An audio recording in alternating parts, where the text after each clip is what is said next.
Good morning, Year 9. Unfortunately, you're not in the school building today. That is obviously a little bit of a problem if we are going to continue working on our presentations, but not to worry, we can continue to make progress even though you are at home. So my voice is coming through your computer, and the reason why that is happening is so that I can give you a little bit of advice, not just on how to conduct your research, but to start having a look at how to write this presentation that we've got to complete before the end of Christmas.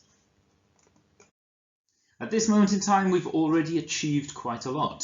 So first of all, we have decided on our topics. Every single one of you have decided what you would like to talk about. Just make sure that they do fit into one of those three themes that I've given you. You can choose to talk about a person who's changed the world. You can choose to talk about a medical advancement. Or if you'd like, you can choose about an invention. Secondly, you should by now have completed your research. This research needed to be completed at home. It's something independent. Unfortunately, I can't do your research for you. So your success in this unit is going to be very heavily dependent on how much research that you have done. The next step in our learning journey this half term is to actually write the script. And that's where I come in over this PowerPoint. I need to show you not just what to write, I need to show you how you might write certain details for maximum effect. The purpose of today's session then is to make sure that all of you know how to write an engaging introduction. Too many students write an incredibly boring introduction. For example, they will start and say, "Good morning, my name is Jonathan, and today I will talk to you about Mother Teresa." That type of introduction is incredibly dull. I think you have the ability to capture a reader's enthusiasm from the very start. There are three main things I would like to see from you as we complete these introductions. And the first one is for all of you to be able to use impressive language choices. Before we actually look at introductions properly, I do want to give you some reminders on how you can choose sophisticated advanced vocabulary instead of falling back and using simple vocabulary. Secondly, I think most of you will be able to write incredibly interesting introductions and not fall back on a boring introduction that you've heard many people use in the past. Finally, some of you are going to be able to capture the audience's attention from the very beginning of your presentation. Remember, there's only one opportunity for you to start a presentation, so make that opportunity count. Don't just rely on people listening to you, make them want to listen to you through your ideas, through your engagement, through your ability to speak excitedly, and through your passion for this subject. To start us off, I'd like to show you how your language choices can result in you getting a stronger mark. So if we take a little bit of a piece of writing from a strong student and have a look to see how this strong student has managed to achieve such a wonderful mark. So this is our wonderfully strong student. What should we call him? Let's call him Mike, short for Michael. And Mike has decided that this is going to be part of his presentation. And he's decided to say, poliomyelitis, commonly shortened to the far more palatable term polio, is a highly infectious viral disease that can catastrophically affect young children by invading the nervous system and can cause total paralysis in a matter of hours. The virus is transmitted between individuals mainly through the fecal-oral route or, less frequently, by a common vehicle such as contaminated water or food and multiplies in the intestine. Now, when Mike started doing his research, he didn't know any of these words. These are the types of words that he came across when he was reading information online. But what this student decided to do was when he came across a difficult word, he made sure that he wrote that down because that's a specialist term he would need to know. He practiced how to pronounce it. He looked in a dictionary to find out what it meant. And then when it came to writing his script, he was able to use those impressive vocabulary choices. And if you look at all of those words that are underlined, I would suggest all of those words are pretty impressive vocabulary for a student in Year 9 to use in their presentation. So the reason why this student is strong is because he utilises the specialist vocabulary that he came across while researching. And as a result, he sounds like an expert when he speaks. And this is something I believe you could do when you do your research. So this is the student who doesn't achieve a wonderful mark. But you'll notice they've actually said exactly the same thing that the strongest student managed to say. Polio is a disease that can harm small children.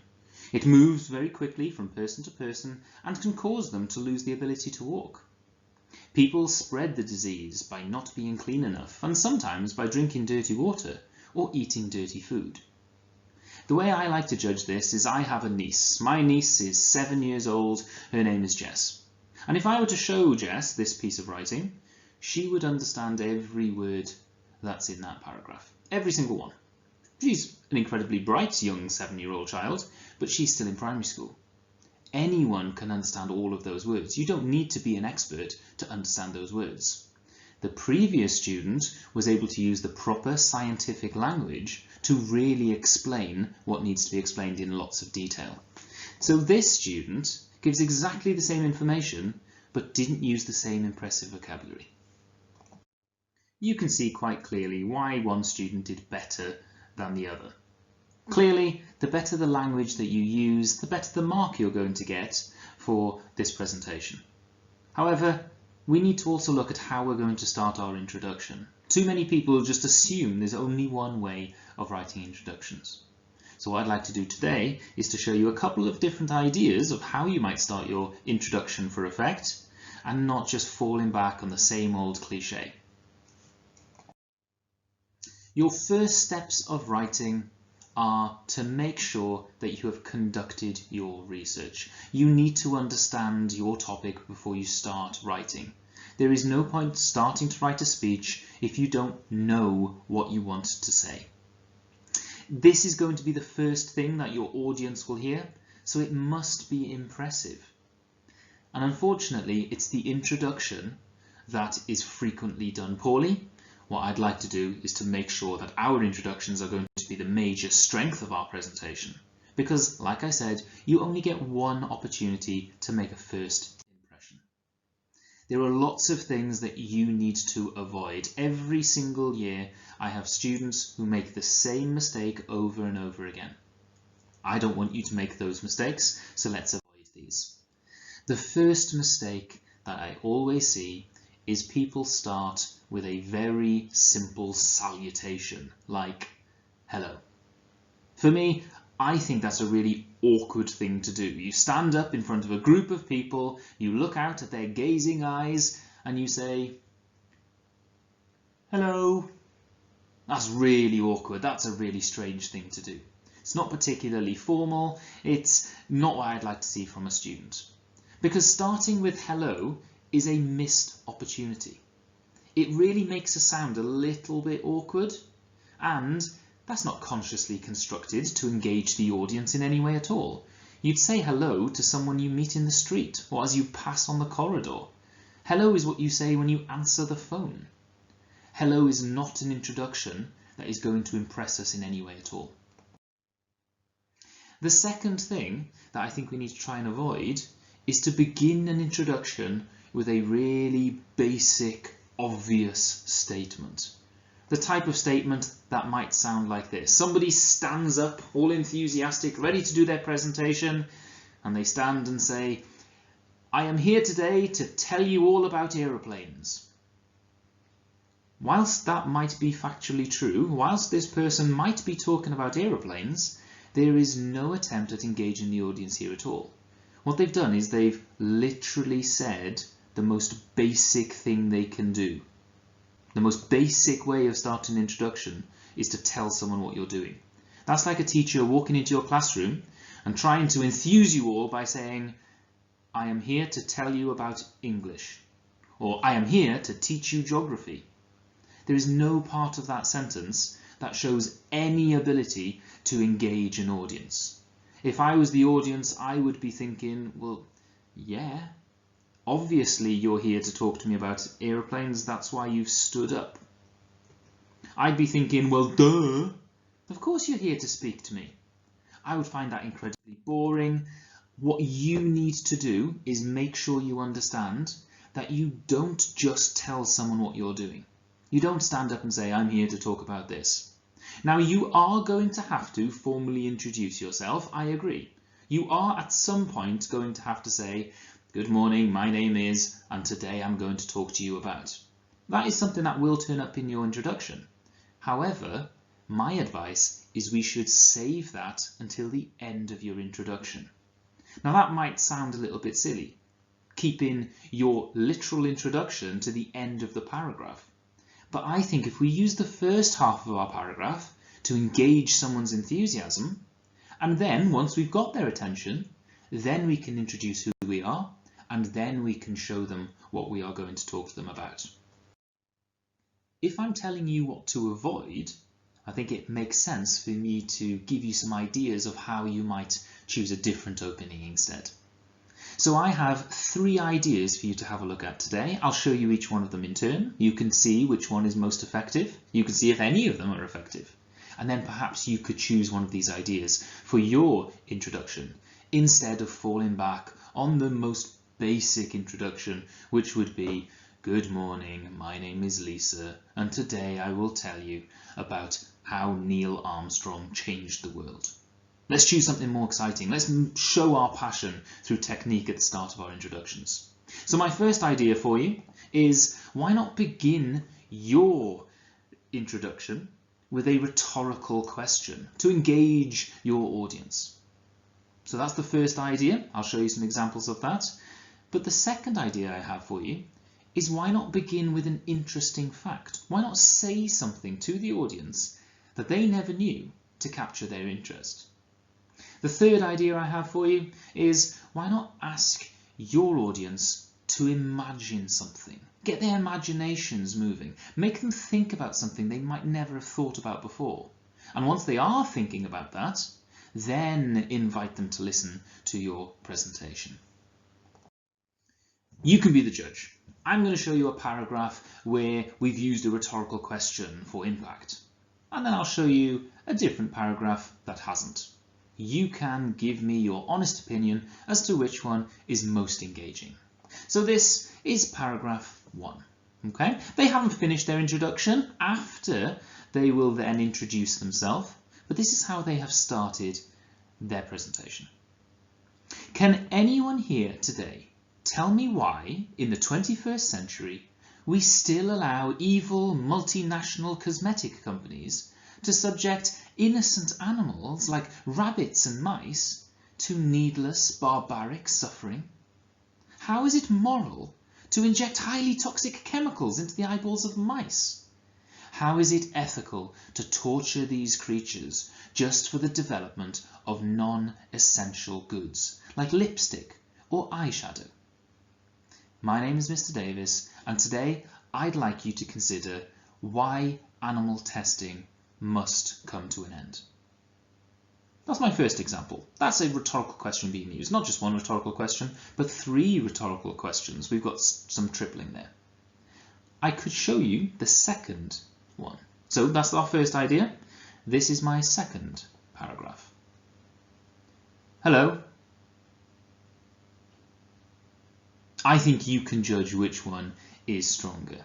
Now, the reason why this first one is stronger is this student has used a tripling of rhetorical questions to get the audience to question the morality of their topic. They're asking us questions that we should judge. Questions about, is this right? Is this okay? The student who has written this paragraph is clearly angry at the fact that these animals are used in such a horrible and abusive way.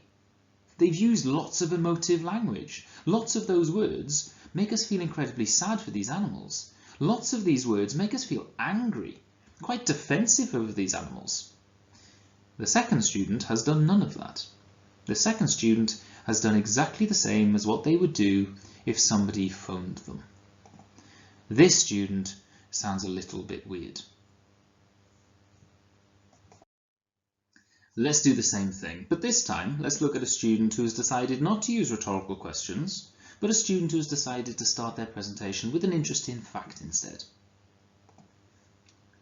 In a recent study of more than 6,000 children aged 12 to 15, it was discovered that those who use social media heavily were more likely to report issues such as depression, anxiety and loneliness, as well as aggression and antisocial behaviour than teenagers who did not use social media.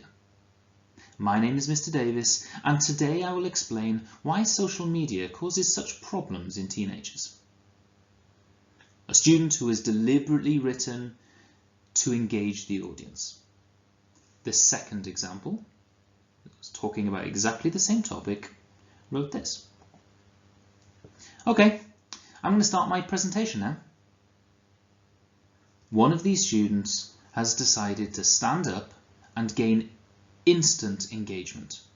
The other student has just stated something very, very simple.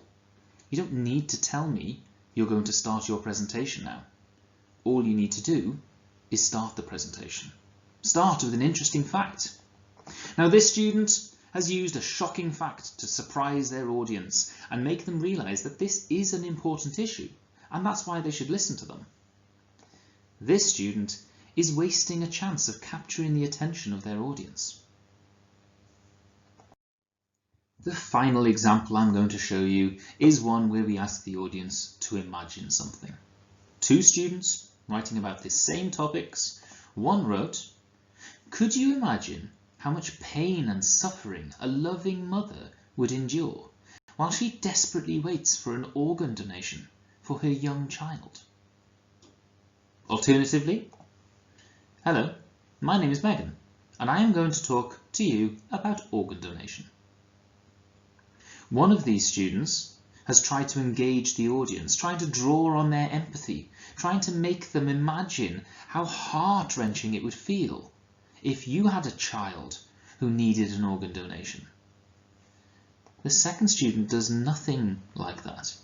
They don't ask you to consider this at all. It actually sounds very, very cold compared to the passion of the first student. The second student has just stated something obvious, while the first student is trying to make their audience feel something. There's a big difference between writing for effect and simply writing to state the obvious. What I'd like to finally do is to show you how your introduction could look when it's all brought together. So once you've decided which of these approaches you'd like to have a go at, I would suggest you begin with your engagement, really trying to show the audience about why this is so important, and then at the end of your introduction, introducing yourself. And I've shown you an example on your screen. In blue is where this student has gone for engagement. And then secondly, in red, that's where they do the basic introduction of themselves and their topic. So both of these parts are needed. I always think the engagement should come first. So your introduction might look something like this. Could you imagine how different the world would be if the human race never evolved to become the parasitic dominant force on the planet? Imagine a world where internal combustion engines were never invented, never spewing their toxic, poisonous fumes into the atmosphere and tarnishing it forever. Imagine a world that never had the plague of industrial revolution. Imagine a world that did not rely on an ever-increasing array of battery-powered gadgets, guzzling energy for purposeless and frivolous tasks. Imagine a world that was untainted by mankind's destructive fingertips. Good morning, my name is Ethan, and today I will explain what is destroying the world's natural ecosystems and what actions the world's leaders must take if we are to escape an inevitable toxic apocalyptic future. This student has used a combination of the techniques that I've showed you. They've started with an introduction that begins with a rhetorical question. Then they moved on and asked the audience to imagine something. They've made sure they've used that incredibly important and impressive vocabulary all the way through. And then it's not until the end of their introduction that they actually show who they are and what they're talking about. My suggestion to you when you write your introduction is to engage your audience first and then bring in your introduction of yourself at the end of that first paragraph. Now that doesn't mean you spend 5 minutes talking and then you introduce yourself. Your introduction does have to come fairly early on. I would suggest speaking for 30 seconds to a minute and then bringing in your introduction of yourself. This way we've got a consciously structured paragraph designed for impact instead of an introduction that sounds like this. Hello, my name is John, and today I'd like to talk to you about why we should drive electric cars.